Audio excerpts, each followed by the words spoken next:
Sir ನನ್ನ ಹೆಸರು ಗಂಗಮ್ಮ ಅಂತ. ನಾವು ಹಳ್ಳಿನವರು. ನಾವು ರೈತರು. ತುಂಬ ವ್ಯವಸಾಯ ಮಾಡಿದ್ವಿ, ಆದರೆ ಏನೂ ಅನುಕೂಲ ಸಿಗಲಿಲ್ಲ ಸರ್ ನಮಗೆ. ದನ ಹಸು ಎಮ್ಮೆ ಕಟ್ಕೊಂಡ್ವಿ. ಎಮ್ಮೆಯಲ್ಲಿ ಸ್ವಲ್ಪ ವರ್ಷ ಹಾಲು ಹಾಕ್ಕೊಂಡು ಹಂಗೆ ಜೀವನ ಮಾಡ್ತಾ ಬಂದ್ವಿ. ಹಂಗೂ ಅದೂ ಸ್ವಲ್ಪ ಕಷ್ಟ ಆಯಿತು. ಮೇವು, ನೀರು, ಈ ಎಲ್ಲ ಖರ್ಚು ಅದಕ್ಕೆ ಸಾಕಾಗ್ತಿತ್ತು. ನಮಗೇನು ಉಳಿತಾಯ ಆಗ್ತಿರ್ಲಿಲ್ಲ ಸರ್. ಹಂಗಾಗಿ ಮಕ್ಕಳು ಚಿಕ್ಕ ಮಕ್ಕಳು ಮೇಂಟೈನ್ ಮಾಡೋದು ಕಷ್ಟ ಆಯಿತು. ಹಿಂಗೆ ಏನು ಮಾಡೋದು ಅಂತ ಅಂದ್ಕೊಂಡೆ ಯೋಚನೆ ಮಾಡಿವಿ. ಏನು ಯೋಚನೆ ಮಾಡಿದ್ರು ನಮಗೇನು ಐಡಿಯಾನೇ ಬರಲಿಲ್ಲ. ಆ ಟೈಮಲ್ಲಿ ಕೂಲಿಯವ್ರನ್ನ ಕರ್ಕೊಂಡ್ರೆ ಕೂಲಿ ಕೊಡೋಕ್ಕೂ ಸಹ ನಮ್ಮ ಹತ್ರ ದುಡ್ಡು ನಡೀತಿರ್ಲಿಲ್ಲ ಸರ್. ನಮಗೆ ಅಷ್ಟು ತೊಂದರೆಯಲ್ಲಿದ್ವಿ. ಮಕ್ಕಳು ಚಿಕ್ಕವರು, ಅವ್ರಿಗೂ ವಿದ್ಯಾಭ್ಯಾಸಕ್ಕೂ ಹಣ ಸಾಕಷ್ಟು ಸಿಗ್ತಿರ್ಲಿಲ್ಲ. ಹಿಂಗೆ ಕಷ್ಟಪಡ್ತಾನೇ ಬಂದ್ವಿ. ಕೊನೆಗೆ ಜಮೀನು ಮಾರ್ಕೊಳ್ಳೋಣ ಅನ್ನೋ ಪರಿಸ್ಥಿತಿ ಬಂದುಬಿಡ್ತ್ರಿ ನಮಗೆ. ನಮ್ಮ ಮನೆಯವರು ಮಾರ್ಕೊಂಡು ಹೋಗ್ಬಿಡೋಣ ಸಿಟಿ ಕಡೆ ಎಲ್ಲನ ಅಂತ ಅಂದ್ಕೊಂಡ್ರು.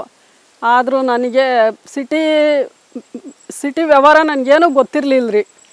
ನಾನು ವಿದ್ಯಾಭ್ಯಾಸ ಮಾಡಿದವಳಲ್ಲ, ಹಳ್ಳಿಯವಳು. ಸುಮ್ಮನೆ ಹಿಂಗೆ ಹೊಲ್ದ ಕೆಲಸ ಮಾಡ್ಕೊಂಡಿದ್ದವಳು. ಬಂದು ಇಲ್ಲಿ ಸಿಟಿಗೆ ಹೋದ್ರೂ ನನಗೇನು ಅದ್ರ ಅನುಭವನೇ ಗೊತ್ತಿಲ್ಲ. ನಾನು ಅಲ್ಲಿ ಸಿಟಿನಾಗೆ ಕಷ್ಟ, ಒಂದು ಅಕ್ಷರ ಏನೂ ಬರೋದಿಲ್ಲ ನನಗೆ ಅಂತಂದೆ. ಏನೂ ಬೇಡ, ಮನೆಯಲ್ಲಿ ಮಕ್ಕಳನ್ನ ನೋಡ್ಕೊಂಡು ಇದ್ಬಿಡಿವೆ, ಹೋಗೋಣ ಅಂತಂದರು ನಮ್ಮ ಮನೆಯವರು. ಆದರೂ ನಂಗೆ ಯಾಕೋ ಇಷ್ಟ ಆಗಲಿಲ್ಲ ಸರ್ ಜಮೀನು ಬಿಟ್ಟೋಗೋದಕ್ಕೆ. ಆವತ್ತು ಇಲ್ಲೇ ಉಳ್ಕೊಂಬಿಟ್ವಿ. ಏನೋ ಸ್ವಲ್ಪ ವರ್ಷ ಕಳೀತಾ ಹಿಂಗೆ ಕಾಲ ಕಳೆದ್ವಿ. ಆಮೇಲೆ ಈ ಸುಭಾಷ್ ಪಾಳ್ಯೇಕರ್ ಅನ್ನೋರು ಬಂದು ನೈಸರ್ಗಿಕ ಕೃಷಿ ನೋಡ್ಕೊಂಬಂದ್ಮೇಲೆ ಸ್ವಲ್ಪ ಈ ಥರ ಎಲ್ಲ ನಮಗೆ ಅನುಕೂಲ ಆಯಿತು ಸರ್. ನಮಗೆ ಅದರಿಂದ ನಮಗೆ ಮಕ್ಕಳನ್ನ ಸಾಕೋಕ್ಕೂ ಕೂಡ ತುಂಬ ಕಷ್ಟ ಆಯಿತು. ಆಮೇಲೆ ಮಕ್ಕಳೆಲ್ಲ ವಿದ್ಯಾಭ್ಯಾಸ ಮಾಡ್ಕೊಂಡ್ರು. ಈಗ ಸ್ವಲ್ಪ ನಾವು ಇಂಪ್ರೂವ್ ಆದ್ವಿ. ಈಗ ನಮಗೆ ಜಮೀನಲ್ಲಿ ಏನೂ ತೊಂದರೆ ಕಾಣಿಸಲ್ಲ, ಆರಾಮಾಗಿದ್ದೀವಿ ರೀ. ಚೆನ್ನಾಗಿ ಅನುಕೂಲ ಆಯಿತು. 10 ವರ್ಷದಿಂದಲೂ ನೈಸರ್ಗಿಕನೇ ಮಾಡ್ತಾ ಬಂದಿದ್ದೀವಿ. ಚೆನ್ನಾಗಿ ಅನುಕೂಲ ಆಯ್ತು ರೀ. ಈಗ ಮಕ್ಕಳೆಲ್ಲ ಚೆನ್ನಾಗಿ ವಿದ್ಯಾಭ್ಯಾಸ ಮಾಡ್ಕೊಂಡ್ರು. ಮಕ್ಕಳು ಚೆನ್ನಾಗಿದ್ದಾರೆ. ಮನೆ ಕಡೆನೂ ಸೊಸೆ ಮಗಳಿದ್ದಾಳೆ ಒಬ್ಬಳು, ಅವರು ಚೆನ್ನಾಗಿದ್ದಾರೆ. ಎಲ್ಲ ಅನುಕೂಲವಾಗಿದ್ದಾರೆ ಸರ್. ನಾವು ಈ ನೈಸರ್ಗಿಕದಿಂದಲೇ ಇಷ್ಟೆಲ್ಲ ಆಗಕ್ಕೆ ಕಾರಣ. ಚೆನ್ನಾಗಿದ್ದೀವಿ ಈಗ. ನಾವು ಮುಂಚೆ ತುಂಬ ಆಳುಗಳ್ನ ಇಡ್ತಿದ್ವಿ ಸರ್. 100 ಜನ 150 ಜನದವರೆಗೂ ಆಳಿಟ್ಟಿದ್ದೀವಿ ಸರ್ ಕೆಲಸಕ್ಕೆ. 5 ಎಕರೆ ಗದ್ದೆ ಮಾಡ್ತಿದ್ವಿ. 5 ಎಕರೆ ಗದ್ದೆ ಮಾಡಿದರೂ ನಮಗೆ ಏನೂ ಲಾಭ ಇರಲಿಲ್ಲ ಅದರಲ್ಲಿ. 150 ಜನವರೆಗೂ ಒಂದೊಂದು ದಿವಸಕ್ಕೆ ಕೂಲಿ ಕೊಟ್ಟು ಕೂಲಿ ಕೆಲಸ ಮಾಡಿಸ್ತಿದ್ವಿ. ಭತ್ತ ಮಾರಿದರೆ ಬರೀ ಕೂಲಿಯವ್ರದ್ದು ಗೊಬ್ಬರ ಖರ್ಚು ಇಷ್ಟು ಮಾತ್ರ ಹುಟ್ಟೋದು. ಕೊನೆಗೆ ನಮಗೆ ಏನೂ ಉಳ್ಕೊಂತಿರಲಿಲ್ಲ ಸರ್. ಹಂಗಾಗಿತ್ತು ನಮ್ಮ ಪರಿಸ್ಥಿತಿ.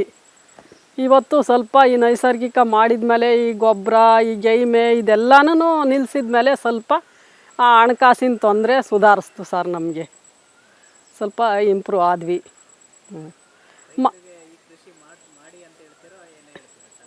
ಮಾಡಿ ಅಂತ ಹೇಳ್ತೀವಿ ಸರ್ ನಾವು. ಅವ್ರವ್ರ ಕಾಯಶು. ನಮಗೆ ಆ ಕಾಯಶು ಇತ್ತು, ನಾವು ಮಾಡಿದ್ವಿ. ಕಾಯಶಿರೋರು ಈಗಲೂ ಮಾಡ್ಬೋದು. ತುಂಬ ಒಳ್ಳೆಯದು ಸರ್ ನೈಸರ್ಗಿಕ ಕೃಷಿ. ತುಂಬ ಒಳ್ಳೆಯದು.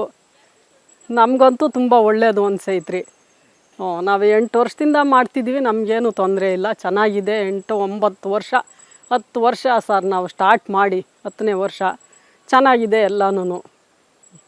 ನಮಗೂ ಸ್ಟಾರ್ಟ್ ಮಾಡಬೇಕಾದ್ರೆ ನಮಗೂ ಭಯ ಆಯಿತು ಸರ್. ಎಲ್ಲರೂ ಹೇಳೋರು ಇದೇನಿದೆಲ್ಲ ಈ ಗಲೀಜು, ಇದೆಲ್ಲನೂ ಗಿಡ ಯಾರು ಇದರಲ್ಲಿ ಓಡಾಡೋದು, ಇದ್ರಾಗೆಲ್ಲ ಕಾಯಿ ತರೋರು ಯಾರು, ಅಡಿಕೆ ತರೋರು ಯಾರು ಅಂತ ಎಲ್ಲರೂ ಹೇಳ್ತಿದ್ರು. ನಾವೇ ಬಂದು ಆಯ್ಕೊಂಡು ಹೋಗೋದು, ನಾವೇ ನೀರು ಕಟ್ಟೋದು, ನಾವೇ ಕುಯ್ಕೊಂಡು ಹೋಗೋದು, ಅಡಿಕೆನೆಲ್ಲ ನಾವೇ ಮಾಡ್ಕೊಂಡ್ವಿ. ನಾವೇ ಓಡಾಡ್ತೀವಲ್ಲ ಅಂತ ಇವಾಗ ನಮ್ಮ ಜೊತೆಗೆ ಆಳುಗಳು ಬರೋಕ್ಕೆ ಶುರುವಾದ್ರಿ. ಒಳಗಡಿಕೆಲ್ಲ ಬಂದು ಓಡಾಡ್ತಾರೆ. ಕಾಯಿ ಅಡಿಕೆ ಎಲ್ಲ ತಗೊಂಬರ್ತಾರೆ ಅವರು.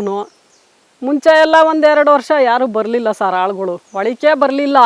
ಈ ಗಲೀಜೆಲ್ಲ ನೋಡಿ ಹುಳ ಇರ್ತವೆ, ಹಾವಿರ್ತವೆ, ಏನಿರ್ತಾವೋ ಇದ್ರೊಳಗೆ ಹೆಂಗೆ ಹೋಗೋದು ಅಂತ ಎಲ್ಲ ಹಿಂಗೆ ಈ ಬೈಲಲ್ಲೇ ಓಡಾಡ್ಕೊಂಡು ಹೋಗೋರು ಒಳಗೆ ಬರ್ತಿರ್ಲಿಲ್ಲ ಸರ್.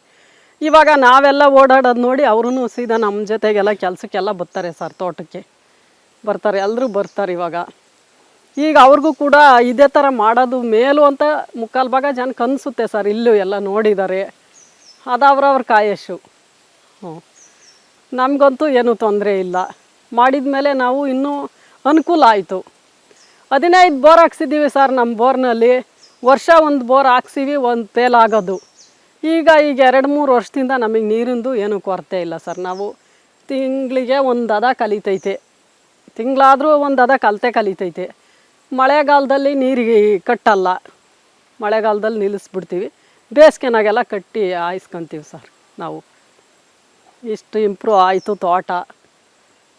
ಮುಂಚೆ ಬಾಳೆ ಇರಲಿಲ್ಲ, ಕೋಕೋ ಇರಲಿಲ್ಲ, ನುಗ್ಗೆ ಗಿಡ ಇರಲಿಲ್ಲ, ಅರಿಶಿನ ಶುಂಠಿ ಏನೂ ಇರಲಿಲ್ಲ. ಈ ಪಾಳ್ಯಕಾರ್ ಪಾಠ ನೋಡ್ಕೊಂಡು ಬಂದ ಮೇಲೆ ನಾವು ಇದನ್ನೆಲ್ಲ ಮಾಡಿದ್ದೀವಿ ತೋಟದಲ್ಲಿ. ಚೆನ್ನಾಗಿದೆ, ಎಲ್ಲ ಬೆಳೆನೂ ಚೆನ್ನಾಗಿದೆ.